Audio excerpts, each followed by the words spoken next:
Well, we start tonight with a special report from the city of Kharkiv, less than 25 miles from the Russian border. It has faced relentless Russian missile strikes and shelling. Our correspondent Quentin Somerville and cameraman Darren Conway have spent time with two fighters who've been on the front line since the very beginning. A month of fighting alone. And Russian guns still haven't silenced Ukraine's cry for freedom. At the Kharkiv Philharmonic, Maria Baranovska may not have an audience, but this isn't a city abandoned, only a city half gone. She remains here with her 10-month-old boy. Staying is her duty. I believe in our victory. I know that the armed forces of Ukraine will protect their home. We just need to be a little bit more patient.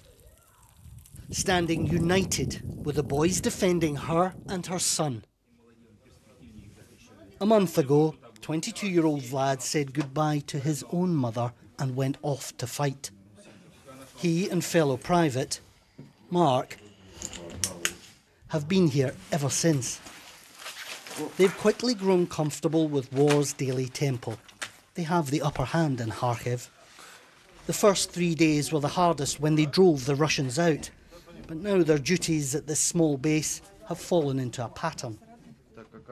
What are you fighting for? For peace in Ukraine. And what about you, Mark? Like my comrade just said, for peace in Ukraine. These people came to our land. No one was waiting for them here. No one asked them to come. And when you're speaking to your mother, to your girlfriends, what do you tell them? Mainly we discuss the time when all of it will end, when we will come back to normal life, when everything will be good, and it won't be dangerous to go outside and have a walk. And what do you want to tell the Russian soldiers that are shelling you? Run. We were not calling you here. Run away. There is nothing else to say. Either you stay here forever, in the ground, or you go back home and stop killing children and destroying homes and families. Go back home while you are still alive. Their steady determination and a little help from Western weaponry have got them this far. It's time to head out to the front again.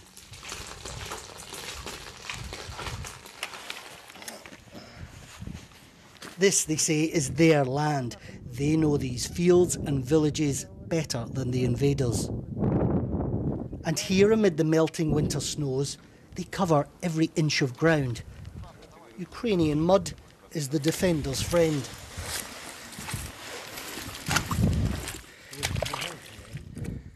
Mark's foxhole has room for one and offers just about enough protection from exploding Russian shells. Suddenly, on the horizon, there is movement. An enemy scouting party is spotted.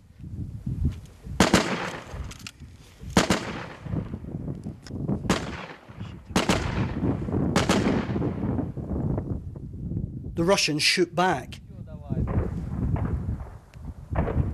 But the danger here is artillery. Mark tells us we have to move. The Russians will definitely respond, he says, 100%. It's time to seek better cover. What is it like spending day and night out in those tiny, tiny little trenches? The shifts are longer during the day, but at night when it's cold, we swap often.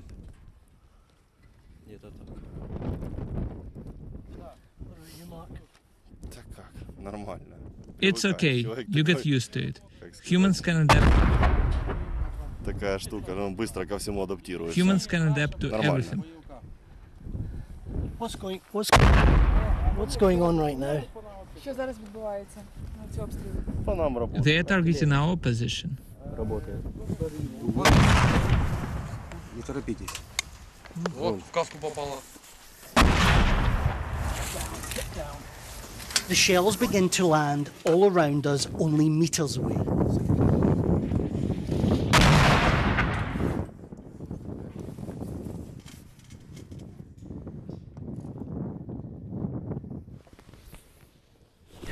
You can see what they're up against here. This is daily, but the steadfastness of these men has been felt not just in Kharkiv, but around the world.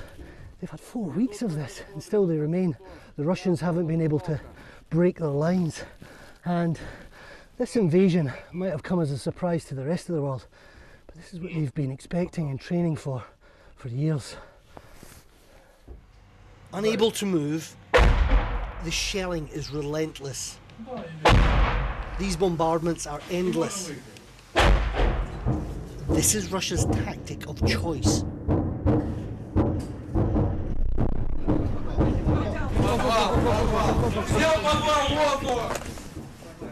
We're told for the third time that day to get into a nearby underground shelter. Here, some sanctuary and a brief moment of respite for Vlad and Mark amid this unending chaos. A month into this war, Ukrainian confidence is growing, not weakening. While Russia stumbles, Ukraine stands firm. The Russians are pretty determined to break these lines. Are they going to get past here? Are they going to get past you and these men? Я думаю, нет.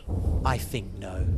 Харьков не сдадим. We will not surrender За Kharkiv. спиной родные. Our loved ones have got our backs. Тут им не пройти. They won't get through here. They both lament the colleagues lost, and another has just been injured. Russia isn't done here yet, but neither are these men, and neither is Ukraine.